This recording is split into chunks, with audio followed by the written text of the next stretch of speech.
সকলোৱে জানে যে পুৰাণত 4 যুগৰ কথা উল্লেখ আছে: সত্য যুগ, ত্ৰেতা যুগ, দ্বাপৰ যুগ আৰু কলি যুগ। কলি যুগক বাদ দি অইন 3 যুগৰ বিশেষত্ব অনেক, কিন্তু কলি যুগত বিশেষ একো দেখিবলৈ পোৱা নাযায়। এই যুগত মাত্ৰ মানুহৰ মাজত অহংকাৰ, হিংসা, প্ৰতিশোধ, লোভ আৰু মোহ এইসমূহ দেখিবলৈ পোৱা যায়। ক'বলৈ গ'লে কলি যুগক মানৱ জাতিৰ অভিশাপ বুলি কোৱা হয়। কিন্তু এবাৰ ভাবি চাইছেনে, কেতিয়াবা শুনিবলৈ পাইছেনে এই কলি যুগৰ শেষ কেনেকৈ হ'ব? ভাৰতীয় জ্যোতিষবিদ্যা আৰু পুৰাণত সৃষ্টিৰ সমগ্ৰ কালক 4টা ভাগত ভাগ কৰা হৈছে। ভাগৱত গীতাত এই কথা বৰ্ণিত আছে যে পৰিৱৰ্তন হৈ থাকে এই জগতৰ নিয়ম। যেনেদৰে আত্মাই এটি শৰীৰ ত্যাগ কৰি অন্য শৰীৰত বসবাস কৰে, তেনেদৰে এক নিৰ্দিষ্ট সময়ত যুগৰো পৰিৱৰ্তন হয়। এই পৰিৱৰ্তনশীল নিয়ম অনুসৰি বৰ্তমান চলিছে কলিযুগ। শাস্ত্ৰত উল্লেখ আছে যে কলিযুগৰ সীমা 4,32,000 বছৰ আৰু এতিয়াও এই সময়ৰ 4,27,000 বছৰ বাকী আছে, অৰ্থাৎ কলিযুগ শেষ হ'বলৈ আৰু অনন্ত কাল বাকী আছে। কিন্তু কলিযুগ কেনেকৈ শেষ হ'ব তাৰ বৰ্ণনা ব্ৰহ্ম পুৰাণত পোৱা যায়।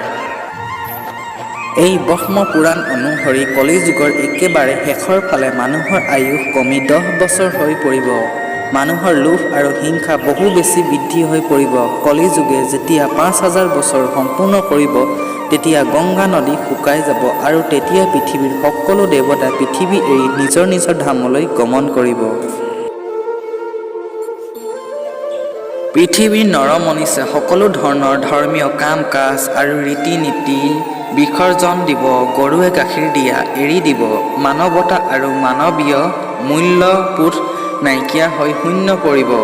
আৰু সেই কলিযুগৰ অন্তিম সময়ত ভগৱান বিষ্ণুৱে কল্কি অৱতাৰ ধাৰণ কৰি সমগ্ৰ পাপী লোকৰ বিনাশ কৰিব।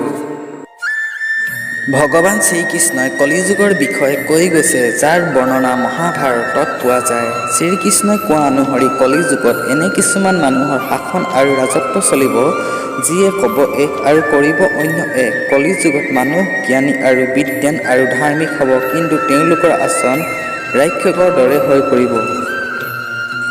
কলিযুগত খাদ্যৰ ভাণ্ডাৰ থাকিব, কিন্তু অনেক মানুহে খাবলৈ নাপাই দিন কটাব লাগিব।